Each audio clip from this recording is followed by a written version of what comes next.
right? They have underdone, there's book after book on this, you know? So the job of the strict father is to punish their kids lovingly. It's loving discipline, it's called. And by the way, if you read the child rearing books, they use sticks and so on from birth to hit kids until they give in. That's the idea. And then if they get through that, then they avoid doing wrong. They get disciplined to do right. Then they can go out in the world, and they can, in the world, succeed because they're disciplined. Now, what happens if somebody is not succeeding in the world? It means they're not disciplined. If they're not disciplined, they can't be moral, so they deserve their poverty. You've heard this before. Okay? Straight out of strict father morality. This is what James Dobson has been teaching for 40 years. And he understands its relationship to politics in every way. There is no authority in the family above the father. The father is assumed to be natural and natural leader of the family, a moral leader of the family, that morality should come first and that there should be a hierarchy of morality in this. Now, that view gets mapped onto every other governing institutions because why? You're first governed in your family. So progressives map a progressive notion of the family onto all institutions, and conservatives map their view onto all institutions, whether they are churches, classrooms, teams, parties, nations, organizations, businesses, or whatever. Any governing institution, including the market. And with the market, it's particularly interesting because you've heard the expression, let the market decide. What does that mean? The market is the decider, as George Bush famously said. That is, the market is the metaphorical strict father. The market decides to reward fiscal discipline and to punish lack of it. Moreover, there shouldn't be anything above the market. And by the way, the market is seen by conservatives as being natural and moral. Natural because it assumes everybody is greedy and tries to maximize their self-interest and profit. Second, because it's moral because of their interpretation of the invisible hand in economics. Their interpretation is if everybody pursues their own profit, their own greed, greed is good because then everybody's profit is maximized. That's morality, right? That's why it's moral for them.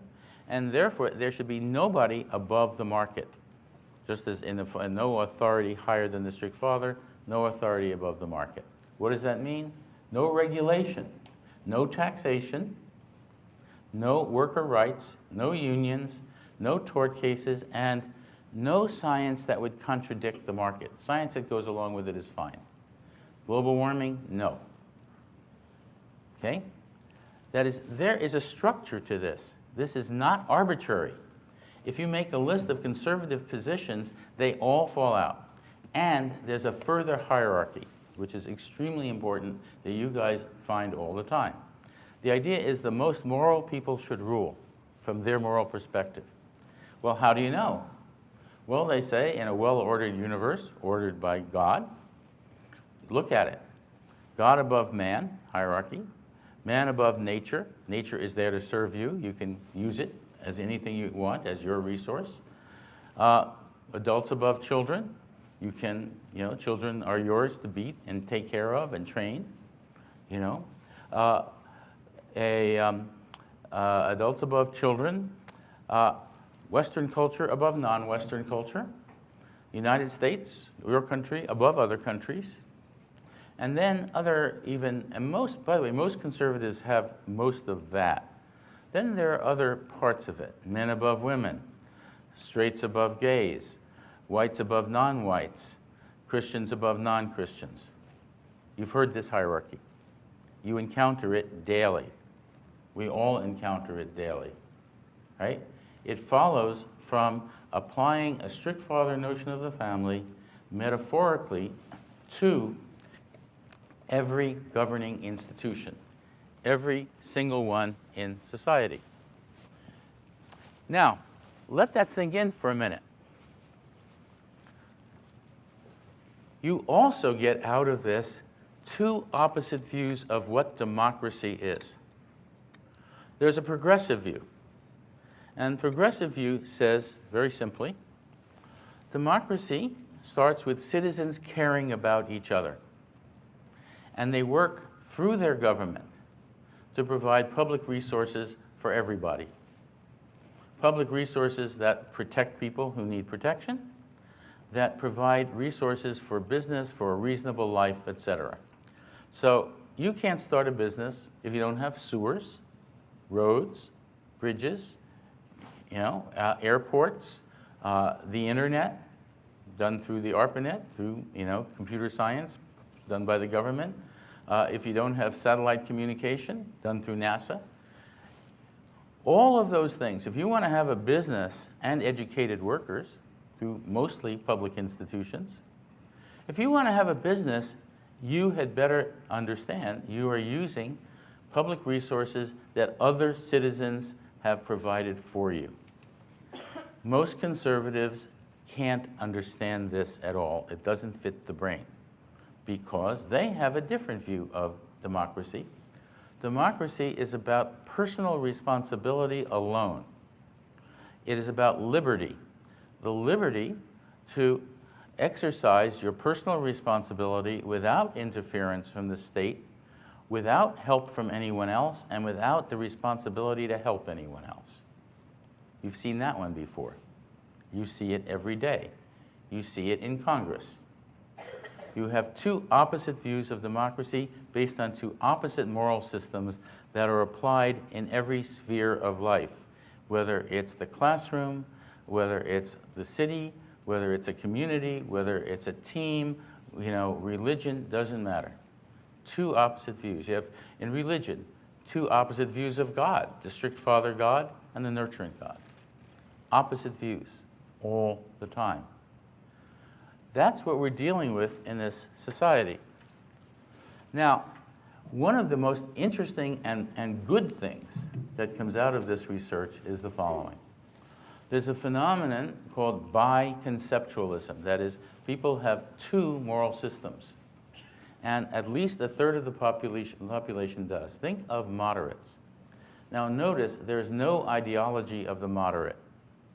There's no thing that all moderates believe, right? If you're a moderate conservative, you're partly progressive. If you're a moderate progressive, you're partly conservative. That is, you're mostly one, partly the other. And at least a third of the population is like that. What's interesting about it is the following. In terms of the brain, you should be asking a question. How is it possible to have two opposite moral systems in the same brain? Wouldn't it explode? No, it's not like matter and antimatter at all. It works in terms of brain circuitry, what is called mutual inhibition. It's all over the brain and it's normal. The activation of one turns off the other. And by the way, just to point out, this is in your body, right? If I want to take a drink like this, and if in the middle of it I want to scratch my nose, I can't do it. Mutual inhibition. Right? All the time. You're walking down the street, there are certain things you can't do while you're walking down the street. Okay? So the important thing about this is that each of them turns off the other, but when you activate a neural circuit, it gets stronger. If it's inhibiting another one, the other one gets weaker. Right? So how do you activate a moral system? You use language that activates a frame that is part of a moral system, activates the moral system, and weakens the other one. So if you hear conservative language, that will activate a conservative moral system and weaken progressive language. So should you, if you want to communicate with conservatives, should you use their language? No. You reinforce it. You reinforce their system. Okay? Next thing, because of this, these biconceptuals, people who are partly one and partly the other, there is no center. There's no middle. Why do we think that there's a middle? There are two reasons. First, metaphor. If there's a left and a right, there should be a middle. Okay? Not true. There's no ideology of the moderate. There's nothing in there. But in addition, there's a reinforcement of this in polling. Okay? Polls make you think that there's a middle. And let me explain why. There are 4 principles on which polls work. And here's how they work. First, they work on the basis of demography taken from census. So they have, what is your income level, what is your gender, what is your ethnicity, where do you live, etc. So they have that. So there's a bunch of categories that are just from the census. Secondly, they use the most common language they can to ask the question. And if that's conservative language, which it often is, they use conservative language. Third, they have to set a baseline. So they try to ask the same questions every year. And fourth, they use statistics. Now, when you use statistics in this way, what happens is you get a bell curve. That's what statistics gives you, a bell curve. That bell curve gives you a middle. Okay? Now, if there is no middle, why do they get a bell curve? Because there are questions they don't ask. They don't ask what your moral system is. So if you put in certain questions in there that are indicative of being either conservative or progressive or biconceptual in one way or the other, if you put in those questions, the middle disappears. Bell curve goes.